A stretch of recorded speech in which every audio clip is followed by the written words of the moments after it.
Assalamu alaikum. Face au silence total du Coran sur l'identité du fils que Abraham devait sacrifier sous l'ordre de Dieu, la plupart des apologètes musulmans comme El Haj Okare ou Sazdiane, obstinés à contredire coûte que coûte les chrétiens, s'imaginent que lorsque le livre de la Genèse en son chapitre 22 affirme qu'il s'agissait de Isaac, cela serait dû à une falsification évidente, d'autant plus que Isaac n'a jamais été un fils unique pour Abraham. Conclusion, les scribes juifs auraient camouflé la mention de Ismaël dans le texte, lui qui a été le fils premier-né de Abraham et son fils unique pendant près de 14 ans avant la naissance de Isaac. Mais tenir un tel raisonnement, c'est plus s'exposer à une ignorance flagrante que fait preuve de discernement Al-Furqan.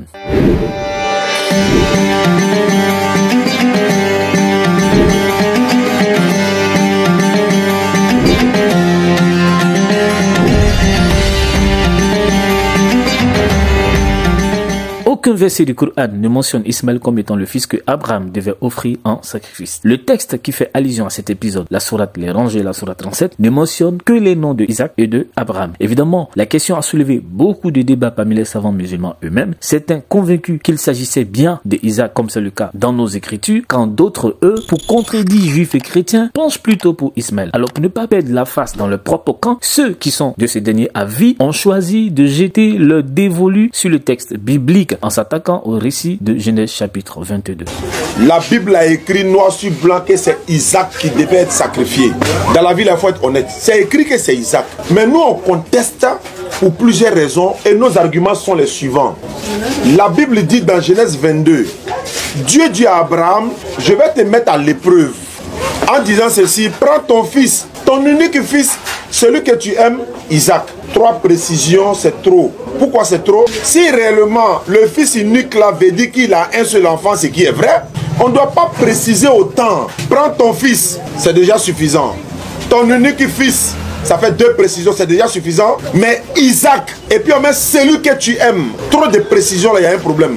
Et quand on dit fils unique là de quelqu'un là, est-ce qu'ils sont 2 ou bien c'est quand il est 1 on dit fils unique? Quand Dieu dit épreuve là, l'enfant doit être 1. Et l'enfant unique d'Abraham durant près de 14 ans, c'était Ismaël. Après 2 séjours à la Mecque pour contempler la Kaaba, notre oustaz ne parvient toujours pas à ingurgiter ce qu'il considère comme étant 3 grosses difficultés et qui, à ses yeux, sont la preuve d'une falsification ou d'un mensonge dans le récit de Genèse 22. Première difficulté, la notion d'épreuve. Si Abraham avait 2 fils au moment du sacrifice, il était impossible de parler d'épreuve, puisque si l'un des 2 meurt, le patriarche pouvait se consoler avec l'autre. Deuxième difficulté, le verset 2 de Genèse 22 donne trop de précisions sur le fils à sacrifier. S'il s'agissait réellement de Isaac, il suffisait pour Dieu de dire à Abraham, prends ton fils Isaac, plutôt que de parler comme c'est écrit dans le verset. Ces précisions de trop justifient leur suspicion. Troisième difficulté, comment Isaac peut-il être qualifié de unique alors que Ismaël était déjà né avant lui et qu'il a été le fils unique d'Abraham pendant 14 ans? Prends ton fils, ton unique, celui que tu aimes, Isaac. C'est-à-dire que 4 mots pour identifier un seul enfant. Ça vous dit rien. El Haj ou Sazdiane en déduit que les auteurs de la Bible ont menti et essayé de camoufler l'apostolat de son prophète Mohammed dans le texte en rapport avec Ismaël. Attends, il a prouvé le mensonge.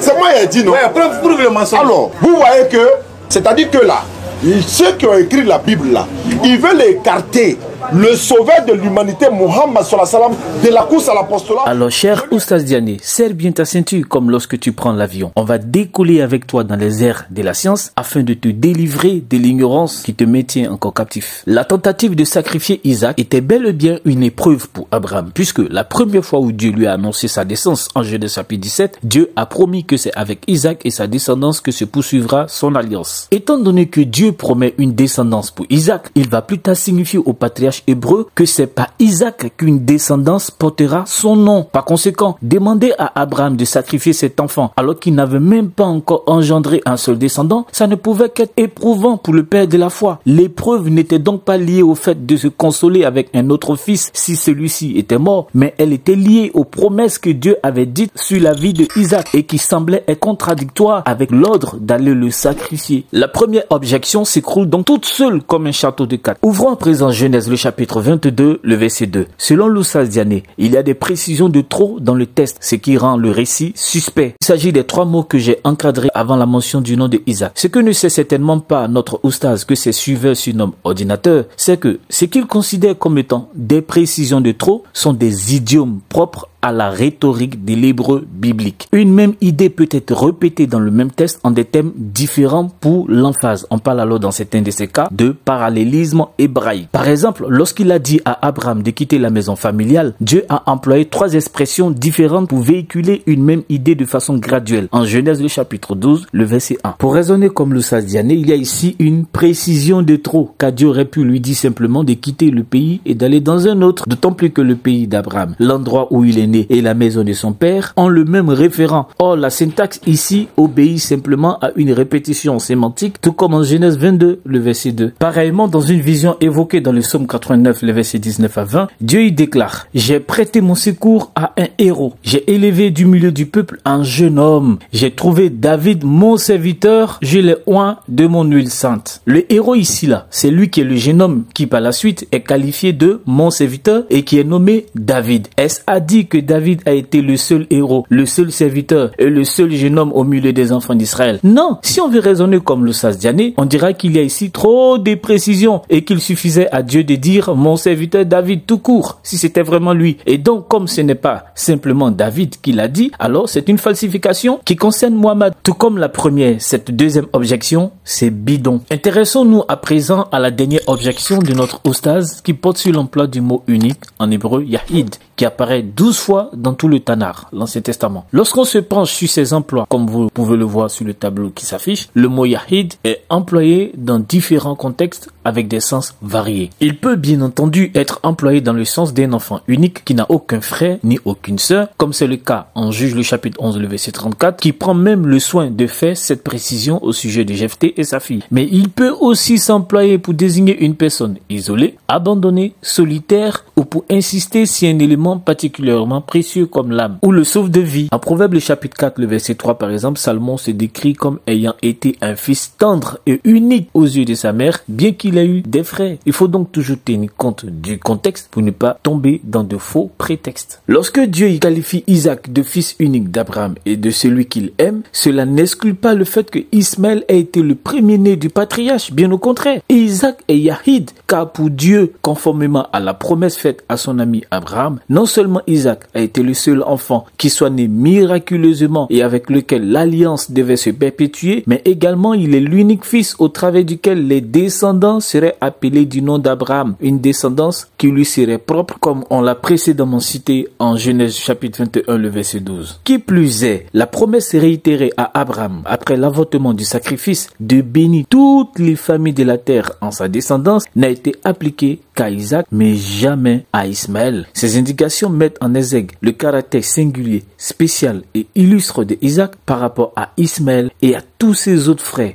Notre oustaz n'a donc fait preuve d'aucune démarche rigoureuse en voulant restreindre le sens du mot unique au seul fait d'être un enfant qui n'a ni frère ni sœur, alors que Yahid peut bel et bien s'appliquer à des personnes qui en ont. Au demeurant, lorsque le Coran qualifie votre communauté d'être une communauté unique dans la sourate 21, le verset 92, en employant le mot wahid, doit-on comprendre qu'il n'existe pas d'autres communautés en dehors de celle-ci, comme la communauté chrétienne, la communauté juive, la communauté bouddhiste, etc. Loin de là. Conscient que sa thèse en faveur de Ismaël repose sur du sable mouvant, l'Oustaz Diané va faire votre face. Si on dit c'est Ismaël qui a été sacrifié, qui a été sacrifié, non, c'est pas Ismaël, c'est Isaac. Moi, je suis à l'aise. Que ce soit Ismaël, que ce soit Isaac, ma foi n'est pas basée sur ça. Ça ne me pose pas de problème.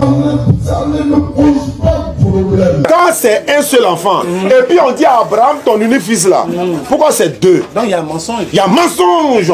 Ça ne me pose pas de problème. Il y a mensonge. Ben si cela ne pose aucun problème comme vous le prétendez, pourquoi donc toute la polémique sur le sujet? Pourquoi accuser la Torah de mensonge quand elle dit qu'il s'agit de Isaac et que le Coran, lui, il est silencieux? La réalité est que les arguments de El Hadj Okare Oustaz Diané nous confirment que dépenser des millions pour aller à la Mecque n'est d'aucune utilité pour la connaissance exacte des Écritures. Il est préférable d'étudier soigneusement au lieu de se vouer au pérockétisme. Barakallahu fikum, assalamu alaikum.